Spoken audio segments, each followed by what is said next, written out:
great songs. Amen? Music is good, but again, walang kapalit po ang salita ng Diyos. For this afternoon, yung ating pastor po ay nasa Ramos, Tarlac. But in his absence, may humahalili po men who have been trained by this church to preach the Word of God. Amen? Amen. Our preacher this afternoon, ito po ay tubong CSI. I've known him since a young kid. Hindi po sa Philippine Navy. I've known him as a young kid. Ngayon po, he is a mission preacher. Let's all rise as we welcome to the pulpit, Preacher Jude Rico, Bulalakaw Baptist Mission.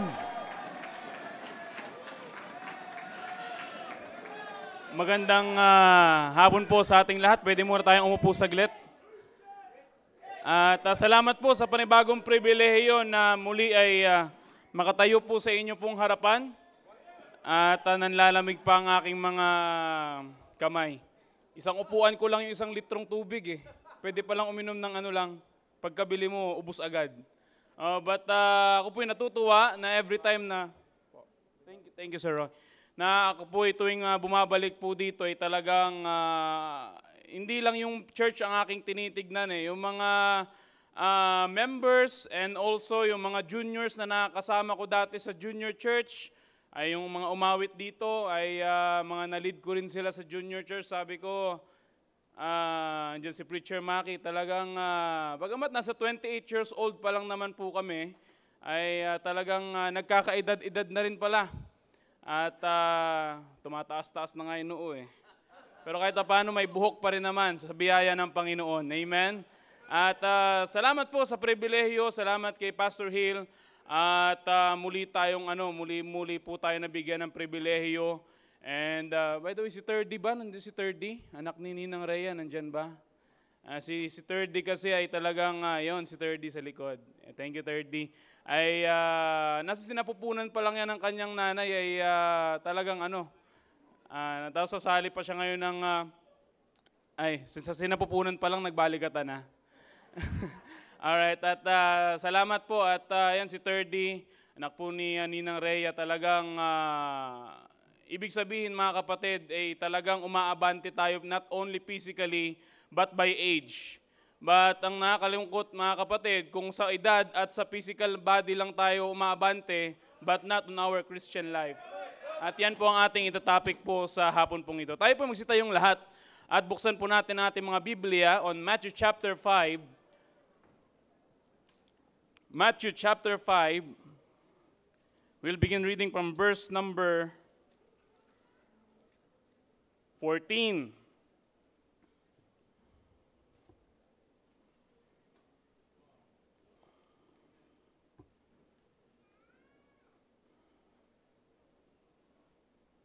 Alright, at napapansin natin talagang umaabante yung ating edad, nagkaka-wrinkles ng iba sa atin. But nami-misfocus tayo sa ating spiritual maturity ng ating buhay bilang isang Kristiyano. Andiyan na po kayo, amen. Matthew chapter 5, verse number 14. Ako na lamang po magbabasa at sundan nyo na lamang po sa inyong mga mata. The Bible says, "Ye are the light of the world, a city that is set on an hill cannot be hid.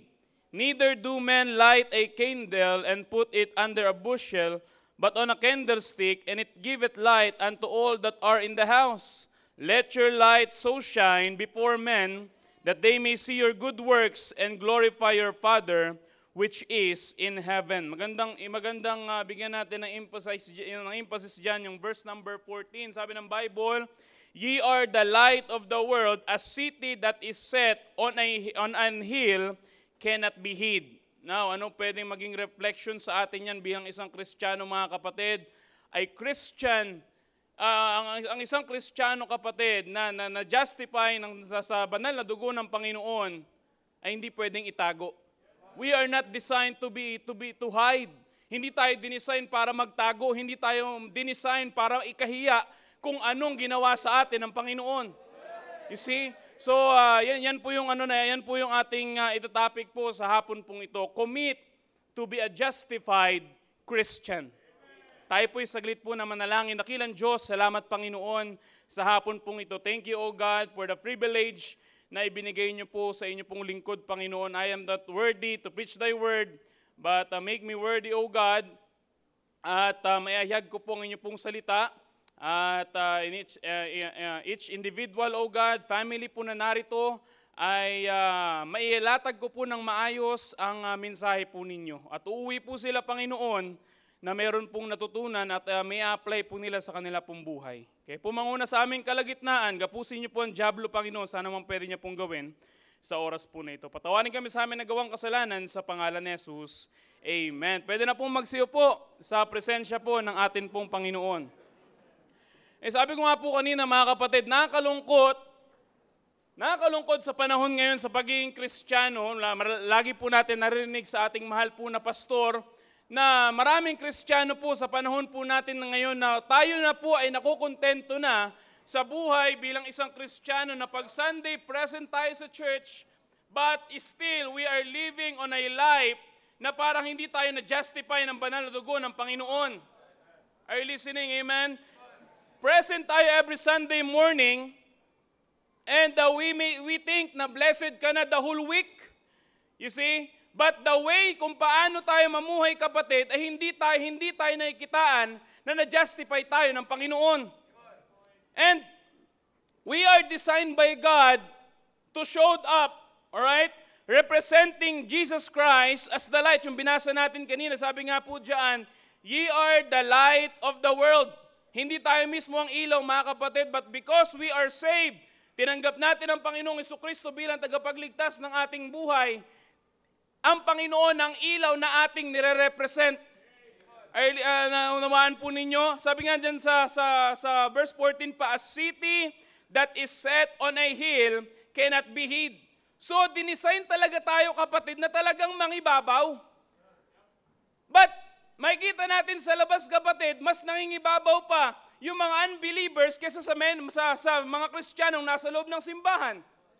Na minsan na tayo dapat ang magbigay ng liwanag sa ating mga kasamahan sa labas, but nangingibabaw pa yung kadiliman kaysa liwanag na dala-dala po natin. Are you there? Amen. On the passage that we have read, one of the sermon na binanggit din po nating mahal na pastor po kanina, one of the sermon of the Lord Jesus Christ on the Mount, preaching to His disciples bilang ligtas, dala natin ang liwanag na dala po ng ating Panginoong Jesucristo. Sa madilim na mundong ito, kapatid, sabi nga ng ating mahal na pastor, in this sinful, wicked world, pag tayo pa, kapatid, ay nagpagapi sa kadiliman, talagang wala ng pag-asa ang ating mundo. Because the only thing na magiging pag-asa ng ating mundo, kapatid, walang iba kundi ang salita ng Diyos. Wala nang ibang makakapagpabago pa ng buhay natin, kapatid, kundi ang salita ng Diyos lamang. Walang libro, kapatid, maliban sa salita ng Diyos ang kaya magbago ng buhay ng tao. Maaring makakita tayo ng mga tao dyan that they are on their worst life. Na sabihin natin walang pag-asa yan. But they will change by the word of God. Now, I have 3 points and we are done, mga kapatid.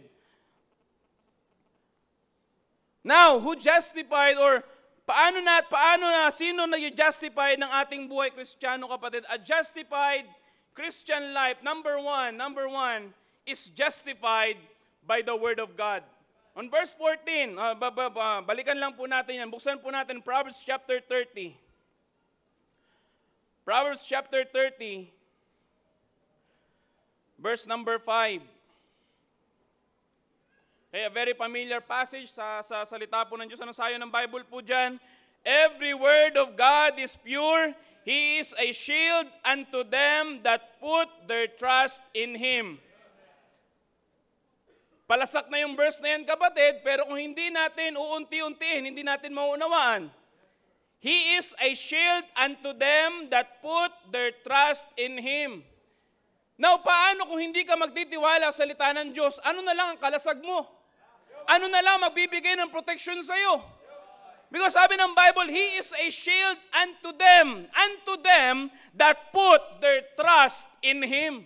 So, ibig sabihin, kapatid, one way upang maging protection natin ang salita ng Diyos ay magtiwala tayo sa Kanya. Magtiwala tayo sa salita ng Diyos. ang Kristiyanong buhay na sinasabuhay kung anong sinasabi ng salita ng Diyos, hindi lang siya mag-justify but magiging protection natin. He is our shield only if we put our trust on the Word of God. The Word of God will protect us on this sinful, wicked world. Kaya nga, sa binasa po natin ng verse 13, ano sabi ng Bible? Ye are the light of the world. A city that is set on a hill cannot be hid. Pag ikaw ay ligtas, Kristiyano kapatid, hindi ka pwede magtago. Iba sa atin kapatid, sanay tayo magtago ng kasalanan. We are always on the dark. Na ang Kristiyano kapatid, na bilang tayo iligtas, hindi tayo dapat sanay na magtago. You see, upang makita sa iyong liwanag ng Panginoon, pag tayo nakipagsalamuha sa ibang tao, mga kapatid, many will see the difference na talagang kumikilos sa buhay natin ng Panginoon.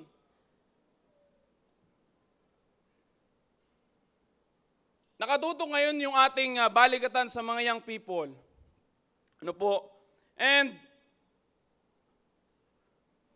pwede natin young people maging pwede tayong maging magandang example ngayon.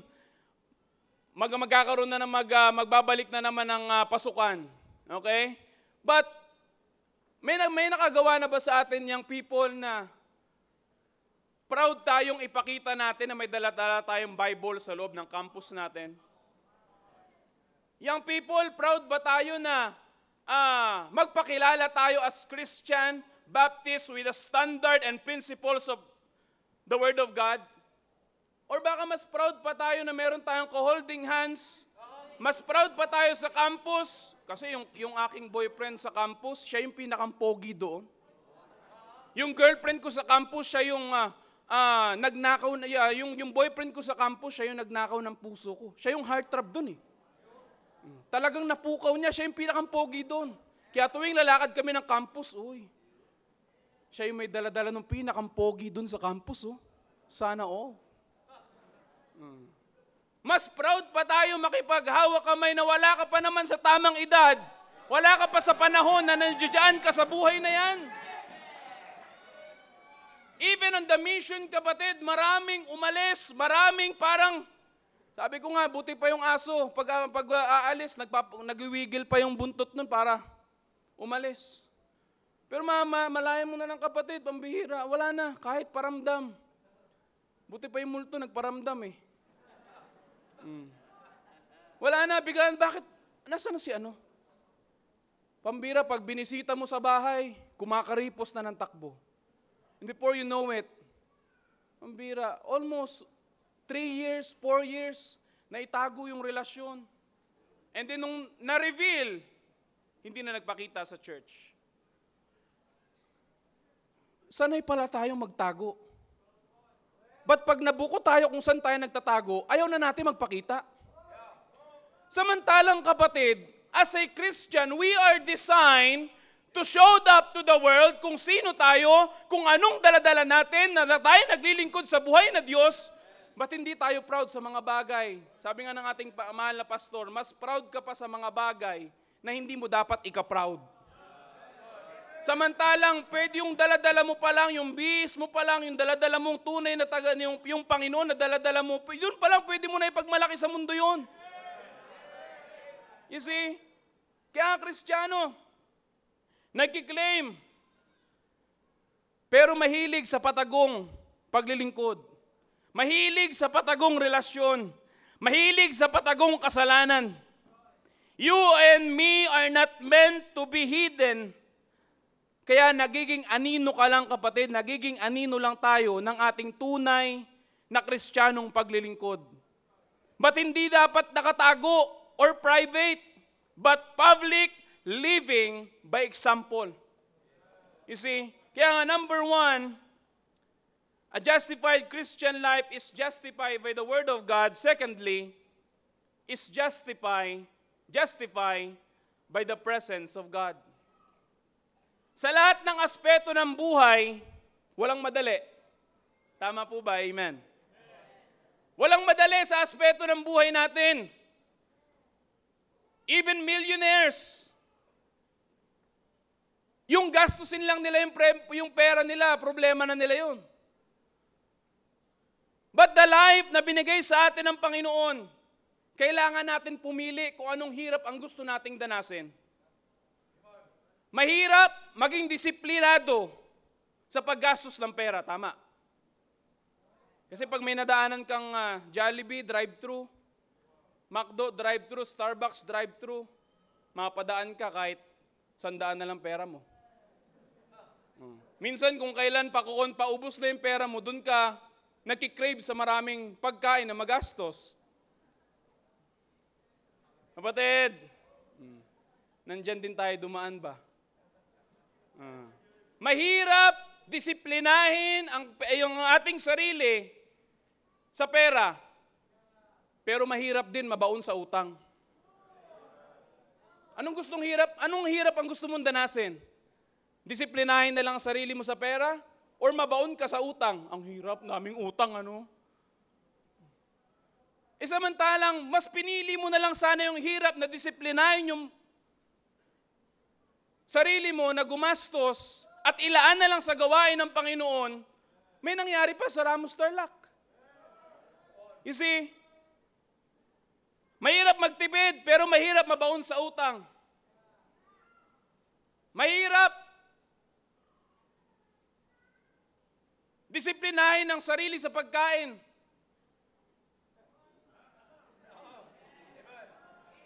Come on. Mahirap disiplinahin ang sarili sa pagkain. Pero mahirap maging obese. At mas naghihintay ka ng papel for your laboratory examination. Na lahat, red. Letter edition. Yan gaganantin pag may lumabas na laboratory check, nagpa-check ako sa laboratory ko, yung pula agad ang tinitigdan ko dyan eh. Kasi pag nasa pula, ibig sabihin, dun ka sa above normal yung result. Mahirap disiplinahin ang sarili sa pagkain. Pero mahirap din maging overweight, maging obese, at magkaroon ka ng maraming sakit. I'm not talking about matataba lang, even mapayat, nagkakasakit. Bakit? Kasi mapayat ako, hindi ako tabain, kaya kain ako ng kwek-kwek, kain ng fishball, kain ng lahat ng street foods. You see, walang disiplina, walang exercise. Now, pumili ka ng hirap na gusto mong danasin. Disiplinahin ang sarili sa pagkain, or yung hirap na meron kang sakit dahil hindi mo dinisiplina ang sarili mo. Mahirap maglingkod sa Panginoon. Mahirap maging consistent na maging tapat sa Panginoon. Mahirap maging consistent na ikaw'y nananampalataya at umaasa sa biyaya ng Panginoon. Pero alam mo, mas mahirap, kapatid, mahirap na maging malayo sa Panginoon. Mahirap, kapatid, na mawala yung presensya ng Panginoon sa buhay mo. Napiliin mo yung hirap na gusto mong danasin. Maging tapat ka, mahirap maging tapat, pero mahirap maging malayo sa Panginoon. Kapatid, hindi natin nakikita yan dahil gusto natin yung madaling buhay. Pero ulitin ko sa inyo, kapatid, walang madaling buhay.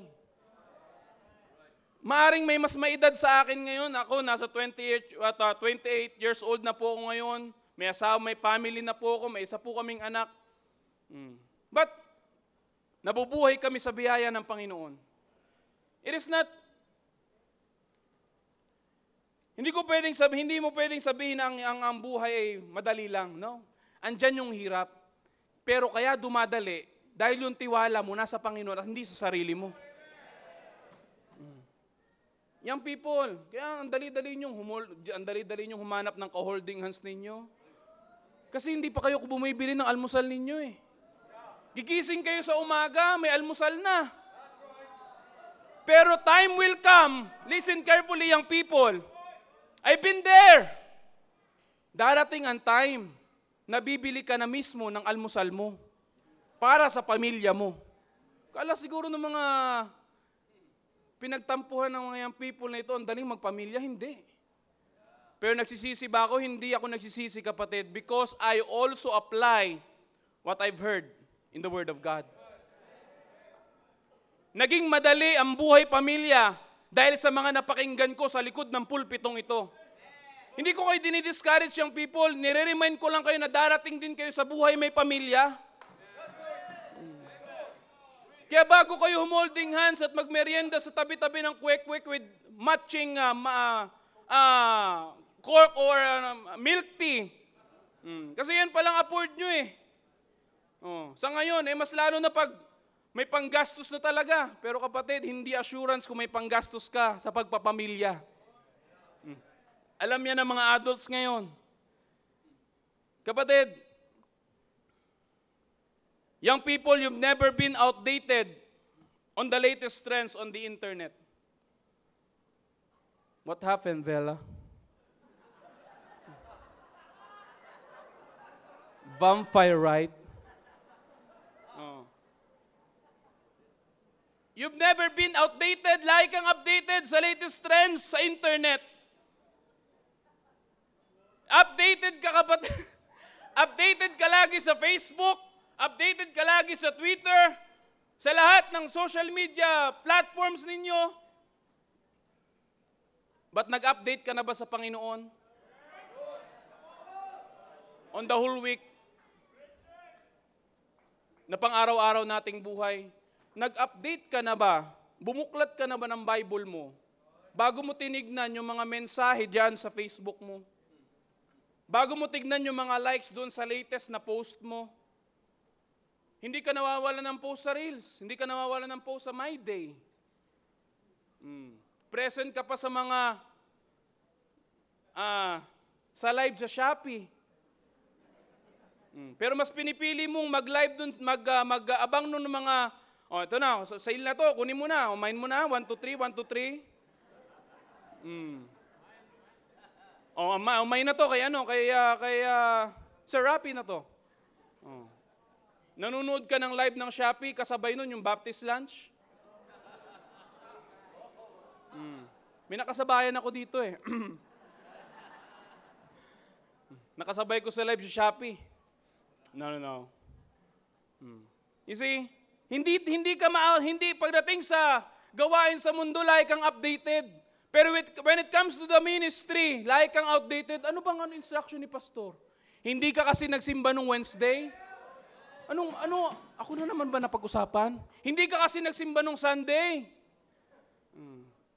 You see, we produce more. Sabi nga nating pastor kanina, we produce more on material things, but we are not investing on the things, our treasures in heaven. Yearly, bago ang cellphone mo, updated. Pero yung Bible mo, galing pa sa ancestors mo. Taasan tayo ng Bible ngayon. Pinamana to ni Lola, talagang ito ang gusto niyang gamitin ko eh. Pero yung cellphone mo, ang bira, bago yung case, bago yung tempered, bago cellphone.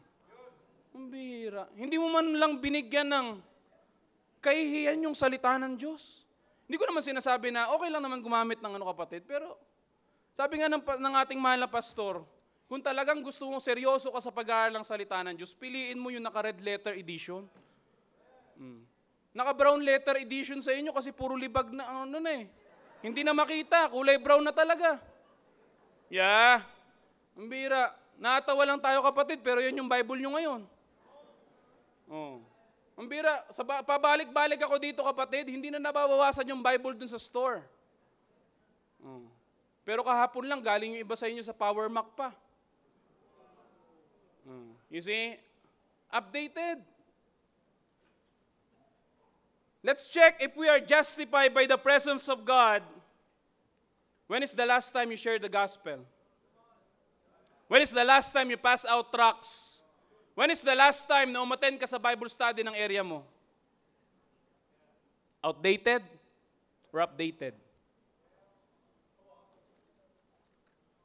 Number 1, justified by the Word of God. Number 2, justified by the presence of God. Number 3, justified by the power of God. Many of you, I heard compliments, uy, pumayat ka na, Sir Jude. Pumayat lang, wala namang sabing pumogi. Pumogi din po ba? Hindi, pumayat ka lang, Sir Jude. Pumayat ka. Ang ganda ng compliments. Ganito, nag-LCIF ako eh. Low carb intermittent fasting eh. Nag-exercise ako eh. What happened, Vela? Pero hindi nyo ba natanong kung bakit ko naisipan mag-diet? Nagkasakit muna ako bago ko naisipang ibaba ng maayos yung timbang ko. Not in the good part na, uy, ganun lang pala sikreto, Sir Jude. Samantalang dati nagrereklamo ka pa na namumutok na yung long sleeve mo. Ngayon talagang halos madalawang ikot mo na sa katawan mo. Bago nangyari itong bagay na ito, kapatid, anong sikreto, Sir Jude? Hintayin mo magkasakit ka. That is the truth, brethren. Yeah. You want reality? Hintayin mo magkasakit ka para maisipan mo magbago. Same thing on our Christian life. Hihintayin mo munang may dumating na dilubyo sa buhay mo bago mo maisipang lumapit sa Panginoon.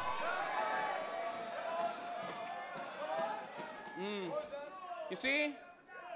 Sabi ko nga, dati, ang kinakatakutan ko lang mga exams sa Bible School, ngayon yung laboratory exams na. Kung may ano bang mataas dyan. Hindi dati, di ba, sa PSS, gusto mo yung mga matataas yung grado mo. Pero ang sa laboratory, ayaw mo may mataas. Gusto mo mababa lahat. Yeah. Di ba? But, titignan mo nga, kapatid, hindi mo naman kailangang hintayin pa na may dilubyo sa buhay mo bago ka lumapit sa Panginoon.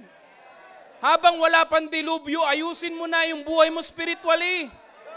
Let the power of God control your Christian life. Justify your Christian life.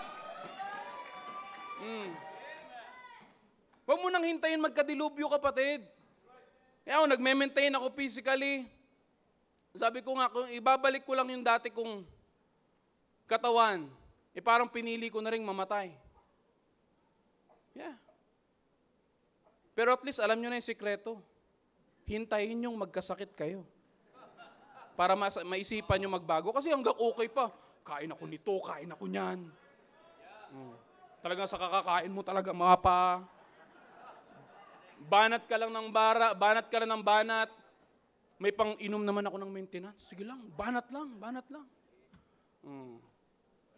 Sabi nga ng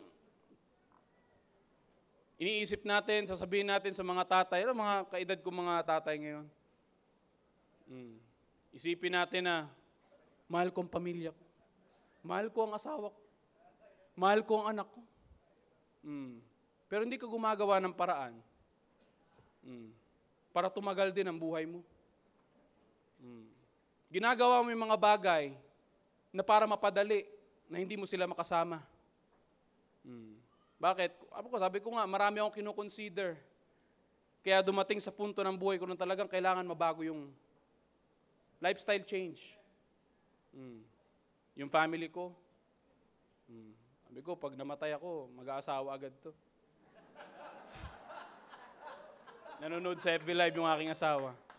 Sabi ko, pag namatay ito, ang bihira. Pag namatay ako, hindi pala namatay ito. Sino nung namatay? Pag namatay ako, mag-aasawa agad yung asawa ko. Paano ng ministry? Paano ng gawain ng Panginoon? Marami kang dapat i-consider, mga kapatid. Hindi mo tinitignan in the future yung mga bagay. Kaya banat ka lang ng banat. Hindi mo inihahanda yung sarili mo sa mga darating pa lang. Kaya bira ka lang ng bira.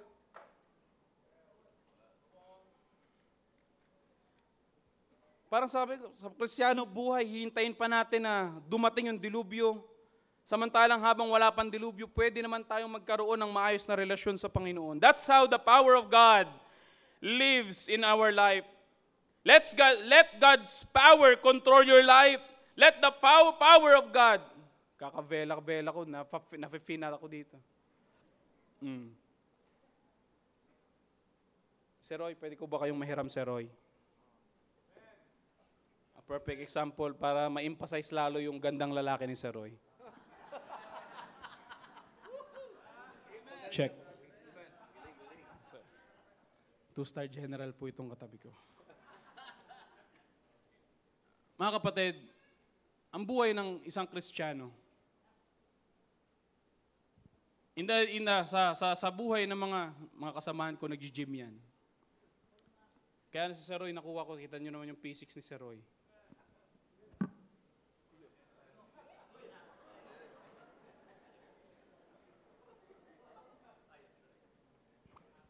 Walang what happened, Bella? Oh. Wala nang kasi talagang nabawasan ng timbang. Pero tingnan natin as an example. Even if we go, parehas kami ni Sir, for example, parehas kami pumupunta ng gym. Okay? Parehas kami ng binubuhat, mabigat na binubuhat. Parehas kami ng exercise na ine-exercise. Okay? Hindi buong araw nandun lang kami sa gym. Lalabas kami ni Sir Roy at hindi naman kami magkasama ng iisang bahay. We separate ways. Uuwi siya sa bahay niya, uuwi ako sa bahay ko. At babalik kami dun sa gym. Bilang tayo ng 3 months. Sabi ko, parang wala nangyayari sa katawan ko. Ba't kay Sir Roy? 3 months lang, talagang ang ganda na ng P6. Ang ganda na ng tindig. Ano nangyari sa katawan ko? Bakit parang wala nangyayari? Listen carefully. Parehas kami ng gym na pinupuntahan. Parehas kami ng exercise. Parehas kami ng binubuhat. But the question is, anong ginagawa namin pag naghiwalay na kami sa gym? Ano ng program meron si Sir Roy? Anong program naman meron ako? Galing ako sa gym. Bagong pump. Nay, yung cake nga dyan, pakilabas. Nay, yung kaldereta, Nay. Galing akong gym eh. Bibira ako ng matatamis. Lahat ng matamis dyan, Nay, labas mo. Kakainin ko. Lumabas, nadaan sa kwek-kwekan. Hanap ng kwek-kwek. Ma'am, isang stick pa nga dyan ng calamares. Saw-saw. Lagyan mo ko ng ma'am, suka sa isang baso. Tinungga yung suka. Napadaan sa milk tea shop or Starbucks. Mama, isang caramel macchiato with 100% sugar. Binigay si milk tea, nilaklak. And here comes si Roy. Lumabas ng gym. Una niyang pumunta sa supermarket. Naghanap ng protein foods, breast chicken, broccoli, lahat ng mga protein nutrient na yung ininom nyo, Sir Ponching. Protein shake. Walang protein shake kasi itlog lang talaga na raw yung binabanata ni Sir Ponching eh. Okay? Kung may mabigay kayong sa kanya, bigyan nyo na lang. Kawawa naman eh. Alright. Protein shake. And bakit ginagawa ni Sir Roy? Because his mindset, galing ako sa gym, pagod yung mga muscles ko, kailangan niyang mag-regenerate ulit, bumalik yung lakas ng mga muscles ko, kailangan masuportahan ng mga protein foods, ng mga masustansyang pagkain. And ako naman, dahil wala akong, sabi ko, galing naman ako sa gym eh. Total, okay lang yan. Pwede naman ulit bawiin, magpapawis na lang ulit. Kain ng hindi masustansya. Sir Roy, he let the gym define his program. Justify his whole week. Justify his life. Hinayaan niya yung gym ang mag-remind sa kanya na galing ka ng gym. Kausap ni Sir Roy yung kanyang sarili, galing ka ng gym, Roy, hindi mo pwedeng kainin yan. Unhealthy yan. Galing ka ng gym, Roy, hindi mo pwedeng gawin yan. Galing ka ng gym, Roy, hindi mo pwedeng kainin yan. So hinayaan ni Sir Roy na kahit nasa labas siya ng gym, yung gym dala-dala pa rin niya. Thank you, Sir Roy. Same thing on our Christian life.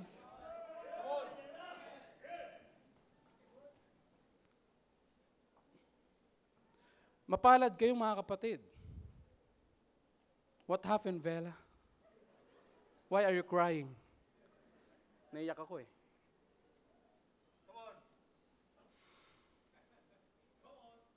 Excuse me po.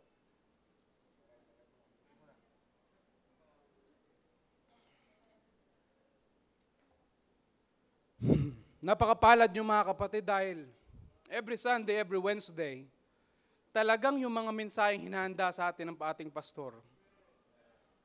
Talagang, ewan ko na lang, kung hindi ka palalago doon, pinili mo na talaga yun. Kung bakit wala nangyari, as an example, doon sa paglabas namin ng gym, pinili kong hindi kumain ng masustansya para doon sa mga muscles na in-exercise ko. We heard the same message. Umaawit tayo ng congregational singing dito. Pare-parehas tayo na napakinggan sa ating pastor. Pare-parehas tayo ng pastor na pinapakinggan. But hindi lahat lumalabas that they let the presence, the Word of God, the power of God control their Christian life, justify their Christian life. Hindi lahat. Kaya pagdating sa kapatid, hindi mo pwedeng sisihin ang simbahan. Kasi pag umalis ng church, sinisisi, ano kasi yung simbahan na yan eh? Ano kasi yan si pastor na yan eh? Ano kasi yan? No! The main problem is ourselves! Ang main problem yung sarili natin. Hinandaan tayo ng ating pastor ng talagang mensaheng masarap kumbaga sa pagkain. And then lalabas tayo pa rin, pambira. Empty. Sasabihin mo, wounded ako eh. Offended kasi ako eh. My goodness. Wag na lang tayong magkwentuhan kung ganyang usapan.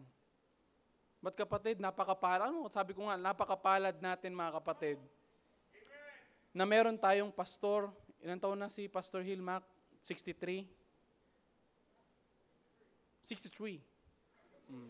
63 na ang ating mahal na pastor. Pero imagine mo kapatid, hinahandaan pa rin tayo na talagang aral at hindi kung saan lang kinuha.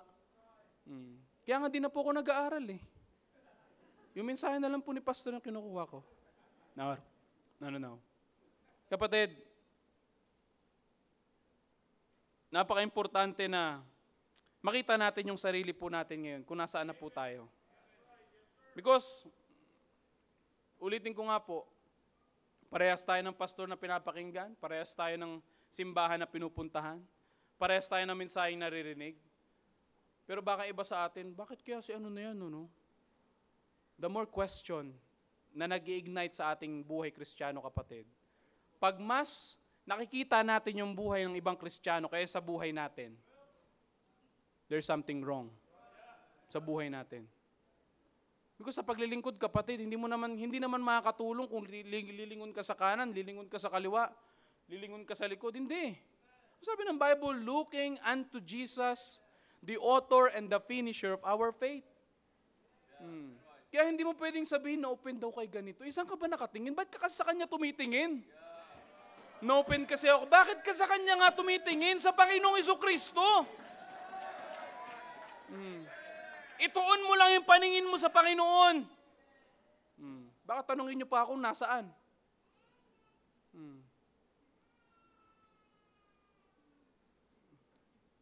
Salamat sa Panginoon mga kapatid na ang gawain po natin doon sa Bulalakaw Mission ay patuloy na kumikilos po ang Panginoon. Lately, naiyak ako kasi wala akong lisensya eh. Nahuli po ako ng LTO and regional ng uhuli. Nahuli po yung ating sasakyan and Kung meron po kayong pantubos dyan, pakibigay na lang po sa akin mamaya. No, biro lang po. Galing po yung sasakyan kasi talagang medyo nag-focus tayo sa ating building construction po doon. Hindi natin namalayan, pambira. And then, talagang bagsak pa rin naman sa akin yun. Almost 5 years nating hindi na-restore ang sasakyan. Kasi talagang, na po siya, kumbaga, galing na rin po sa ancestors ko po yun. Model 91 na po yung sasakyan po na yun.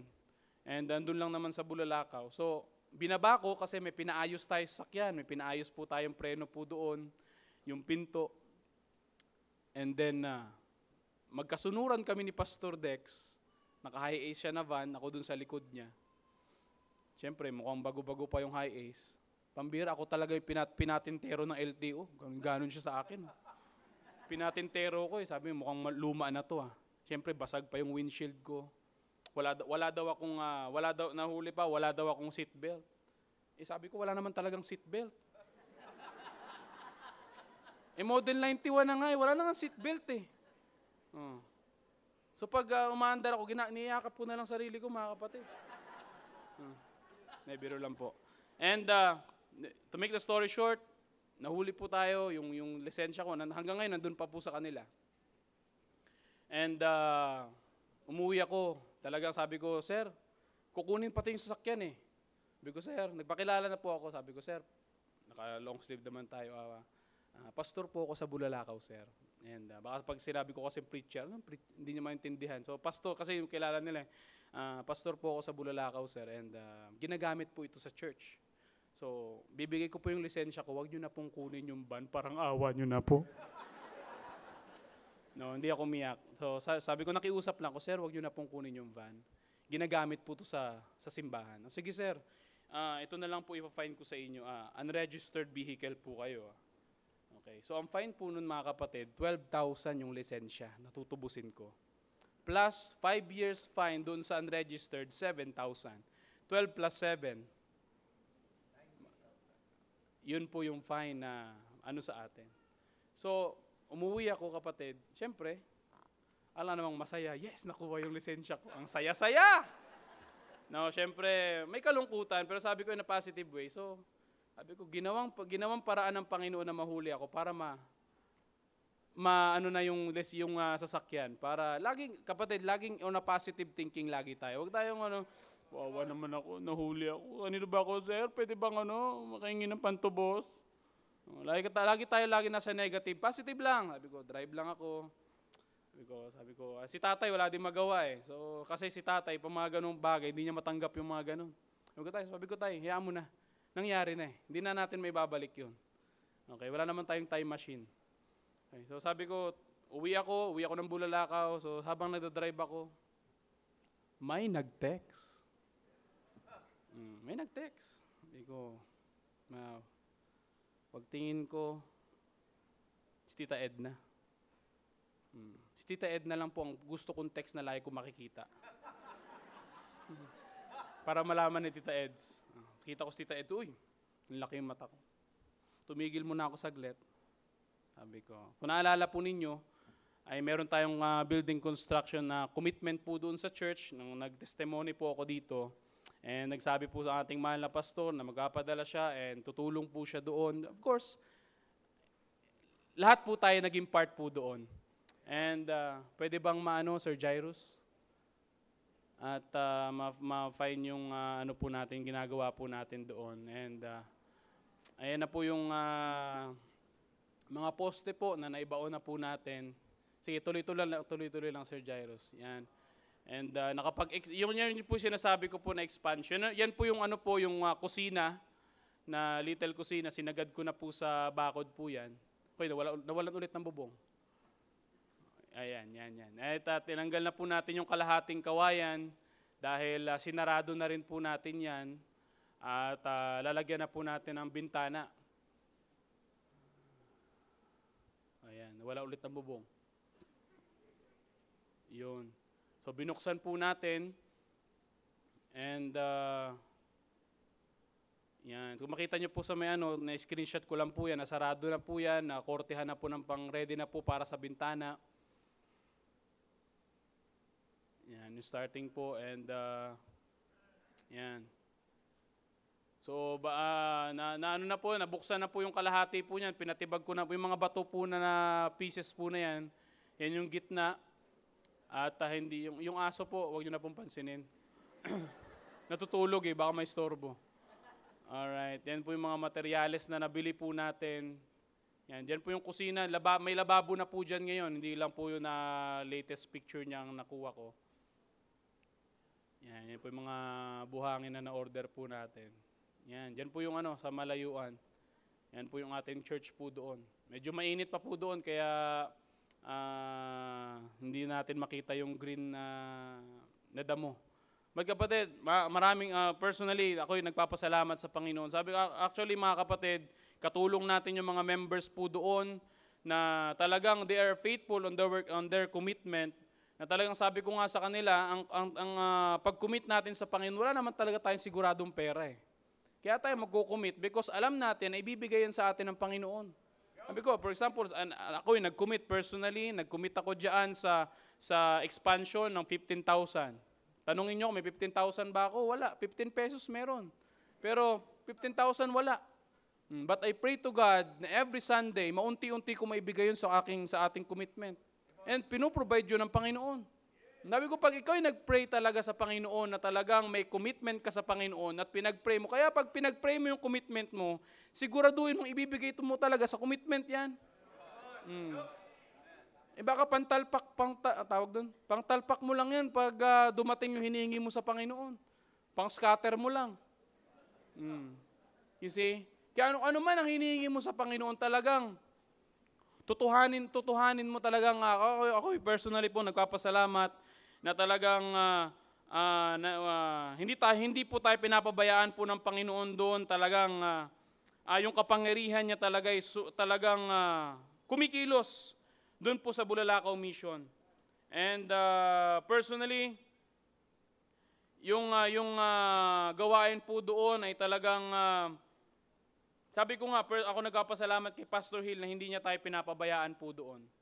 Sabi nung nagpadala si Tita Ma'am Edna ng pampagawa ng expansion, una ko kagad naisip, balik kaya ako? Kunin ko na yung lisensya ko. Kaso hindi nakament yung pinadala para sa lisensya. Hindi pinadala ni Pastor para tubusin yung lisensya ko. Para yun sa expansion. Nagtuloy-tuloy ako. Sabi ko, lisensya lang. Pero mas inuna natin i-priority yung building construction po doon. Kaya mga kapatid, patuloy nyo pong isama sa panalangin ang Bulalakaw Mission. At hindi po nagiging walang kwenta ang patuloy nyo pong pag-ibigay sa gawain ng Panginoon. And hindi lang po dito naabot po sa Ramos and all the missions na meron po ang ating simbahan. Naabot po yan dahil sa patuloy at katapatan nyo po sa pagbibigay sa gawain ng Panginoon. Sabi ni Pastor, hindi tayo nagpapayaman. Nakikita nyo naman yung result sa Ramos Tarlac. Binubuhos talaga doon ang ating mahal na pastor lahat.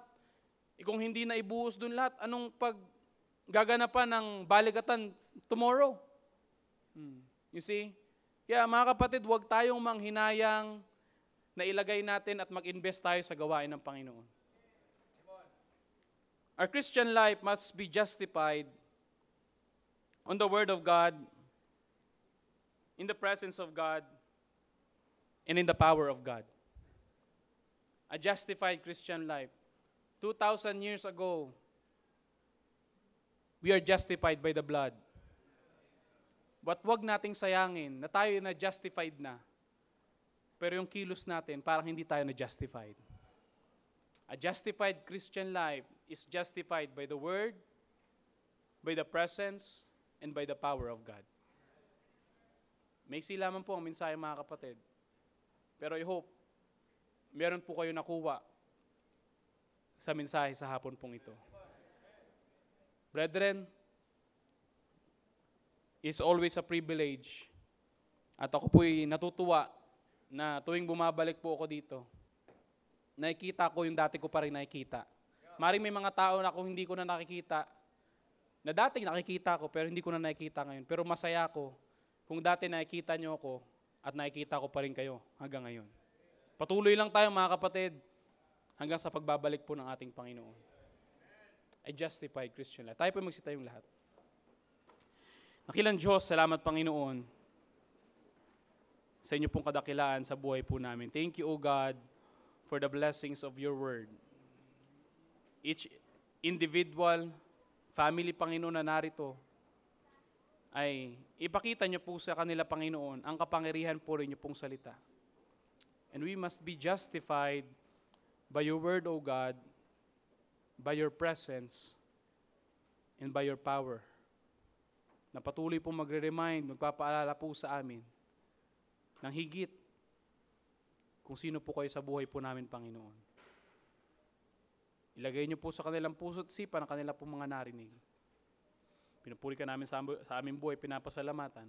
Patawarin kami sa amin nagawang kasalanan. In Jesus' name we pray. Amen.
Tayo po'y manalangin.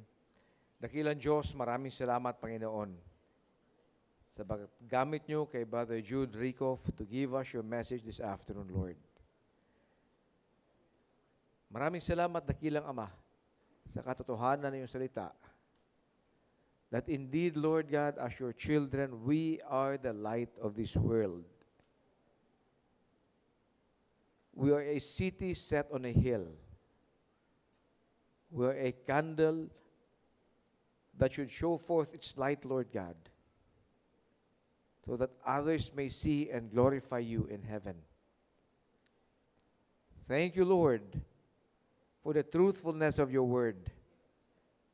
Naway, Panginoon, makita po namin at maintindihan namin kung saan nyo kami nailagay the moment you saved us from going to hell. As your children, Lord God, help us, Lord, to be able to let our light so shine before men. Oh, thank you, Lord God, for using Brother Jude Rico. Salamat po, dakilang Diyos, for the great message, for sending revival, for bringing us back, Lord, kung ano talaga, saan kami nag-umpisa. The moment you saved us, that was the start of a wonderful plan that you have for us, Lord.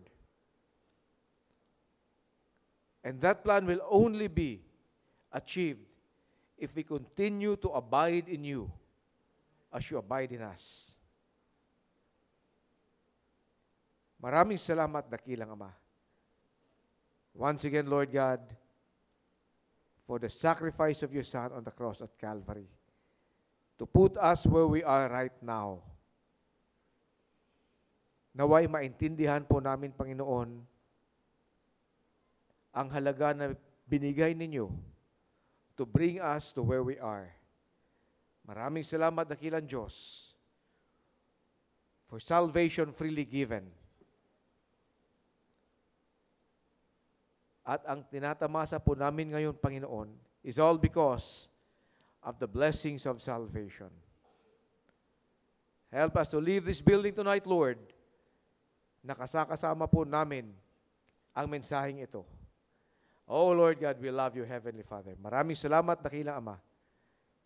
Look at your people now, Father, kneeling before you, individuals and families, Lord. Hear their prayers, Lord God. Answer their prayers.